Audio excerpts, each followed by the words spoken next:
अस्सलाम वालेकुम जी। मेरा नाम है आयशा तो मैं ਤੁਹਾਡੇ ਲਈ ਲੈ ਕੇ ਆਈ ਅੱਜ ਗੋਸ਼ਤ ਦੀ ਰੈਸਪੀ। ਵੱਡੇ ਗੋਸ਼ਤ ਦੀ, ਮੋਟੇ ਗੋਸ਼ਤ ਦੀ ਤੇ ਬੜੇ ਗੋਸ਼ਤ ਦੀ, ਯਾਨੀ ਕਿ ਬੀਫ ਦੀ ਰੈਸਪੀ। ਠੀਕ ਹੈ। ਤੇ ਆਲੋ ਜੀ ਇਹਦੇ ਵਿੱਚ ਜਿਹੜੇ ਪਾਏ ਜਾਣਗੇ ਇਨਗਰੀਡੀਅੰਟਸ ਉਹ ਤੁਸੀਂ ਦੇਖ ਰਹੇ ਹੋ, ਤੁਹਾਡੇ ਸਾਹਮਣੇ ਹੈ। ਤੇ ਨਾਲ ਨਾਲ ਬਾਕੀ ਜਿਸ ਤਰ੍ਹਾਂ ਵੀ ਬਣੇਗਾ ਨਾਲ ਨਾਲ ਮੈਂ ਤੁਹਾਨੂੰ ਦੱਸੀ ਜਾਨੀ। ਆਲੋ ਜੀ ਪਹਿਲੇ ਅਸੀਂ ਲਵਾਂਗੇ ਪ੍ਰੈਸ਼ਰ ਕੁੱਕਰ, ਉਹਦੇ ਵਿੱਚ ਪਾ ਦਾਂਗੇ ਗੋਸ਼ਤ ਧੋਇਆ ਹੋਇਆ। ਉਸ ਤੋਂ ਬਾਅਦ ਅਸੀਂ ਇਹਦੇ ਵਿੱਚ ਇੰਨਾ ਪਾਣੀ ਪਾਵਾਂਗੇ ਜਿਹਦੇ ਵਿੱਚ ਗੋਸ਼ਤ ਗਲ ਜਾਵੇ। ਠੀਕ ਆ। ਉਹਦੇ ਵਿੱਚ ਉਸ ਤੋਂ ਬਾਅਦ ਅਸੀਂ ਇਹਦੇ ਵਿੱਚ ਪਾ ਦਾਂਗੇ ਸਾਰੇ ਇਨਗਰੀਡੀਅੰਟਸ, ਯਾਨੀ ਕਿ ਅਜਜ਼ਾ। ਆ ਖੜੇ ਮਸਾਲੇ ਯਾਨੀ ਕਿ ਸਾਬਤ ਮਸਾਲੇ, ਆ ਸਬਜ਼ ਮਿਰਚਾਂ ਕੁੱਟੀਆਂ ਹੋਈਆਂ। ਫਿਰ ਉਸ ਤੋਂ ਬਾਅਦ ਟਮਾਟਰ ਮੈਂ 2 ਪਾਏ ਸੀ, ਅੱਛੇ ਲੱਗਦੇ ਗ੍ਰੇਵੀ ਵਾਸਤੇ। ਉਸ ਤੋਂ ਬਾਅਦ ਲਸਣ ਅਦਰਕ ਦਾ ਪੇਸਟ, ਨਹੀਂ ਇਕੱਲਾ ਅਦਰਕ ਹੀ ਆ, ਲਸਣ ਮੈਂ ਸਾਬਤ ਹੀ ਪਾ ਦੇਣਾ। ਤੇ ਆਵਾ ਪਿਆਜ਼। ਤੇ ਉਸ ਤੋਂ ਬਾਅਦ ਅਸੀਂ ਪ੍ਰੈਸ਼ਰ ਲਾ ਦਾਂਗੇ। ਤੇ ਆਲੂ ਜੀ ਪ੍ਰੈਸ਼ਰ ਲੱਗ ਗਿਆ।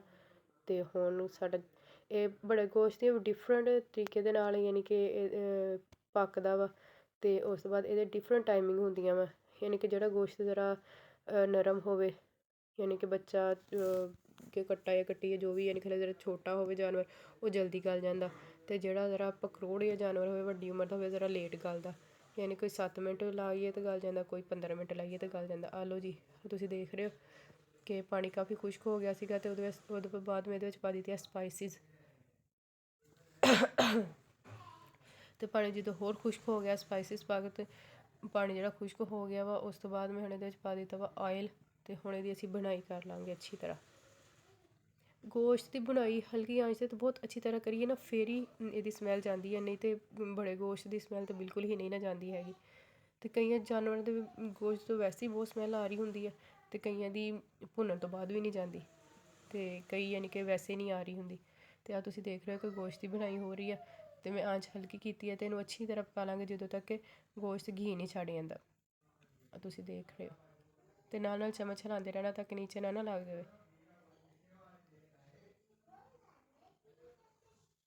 ਲਓ ਦੇਖ ਰਹੇ ਹੋ ਕਿ ਇਸ ਤਰ੍ਹਾਂ ਅੱਛੀ ਤਰ੍ਹਾਂ ਇਹਨੂੰ ਭੁੰਨ ਲੈਣਾ ਤਾਂ ਕਿ ਗੋਸ਼ਤ ਦੀ ਬਿਲਕੁਲ ਵੀ ਸਮੈਲ ਨਾ ਆਏ।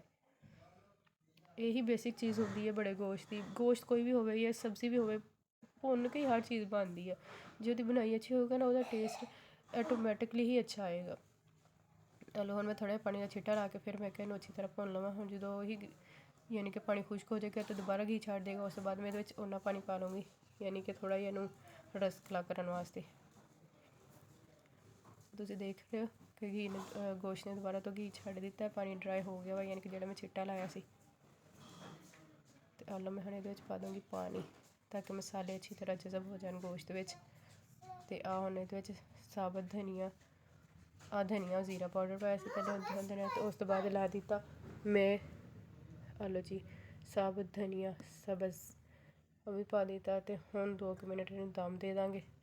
ਆਲੋ ਜੀ ਗੋਸ਼ਤ ਬਣ ਕੇ ਹੋ ਗਿਆ ਰੈਡੀ। ਤੁਸੀਂ ਦੇਖ ਰਹੇ ਹੋ ਦੀ ਫਾਈਨਲ ਲੁੱਕ। ਓਕੇ ਜੀ, ਹੁਣ ਖੁਦ ਬਣਾ ਕੇ ਤੇ ਮੈਨੂੰ ਵੀ ਦੱਸਿਓ ਨਾਲੇ। ਠੀਕ ਹੈ ਜੀ, ਅੱਲਾ ਹਾਫਿਜ਼, ਟਾਟਾ ਬਾਏ ਬਾਏ, ਖੁਦਾ ਹਾਫਿਜ਼। ਆ ਤੁਸੀਂ ਦੇਖ ਰਹੇ ਹੋ ਕਿੰਨਾ ਖੂਬਸੂਰਤ ਲੱਗ ਰਿਹਾ।